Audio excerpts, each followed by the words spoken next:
I was in Denver County Jail in a felony pod, dressed in green, crammed into a small space with 50 other women. My probation had been revoked, and I was looking at 12 years in prison. I was in criminal court, so drug treatment wasn't being offered to me. I had a top bunk directly under a light that stayed on all night. My fellow incarcerees didn't quiet down until 1:30 a.m. every morning, and breakfast was at 3:30 a.m. I used those 2 hours of quiet every morning to examine my life. My anxieties, my desires, my fears, my hopes, and my limits. I had been shooting up with tears in my eyes for too long. In my using, I had pushed my friends and family out of my life.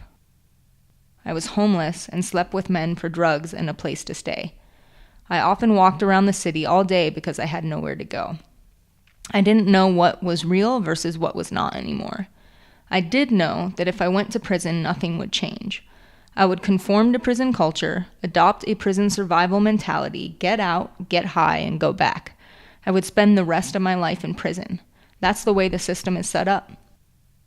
I was at a crossroads. I had to try and get clean and sober. I had to give myself a chance. I had plenty of tools from my 3 previous treatment experiences.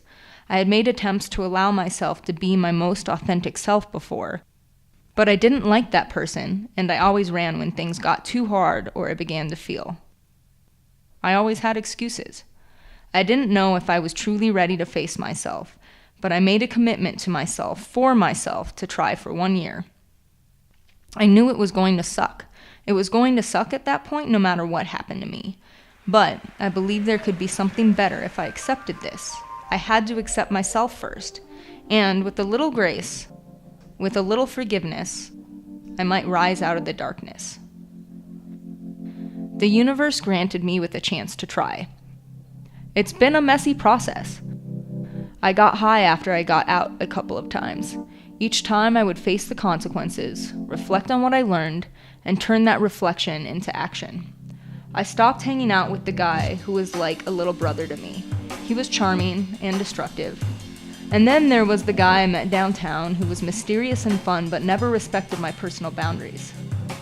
I avoided Civic Center Park where their gutter punks hung out and filled my time with activism and volunteering.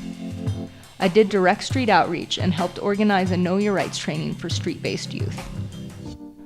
I can accept myself today. A good majority of the time I like myself.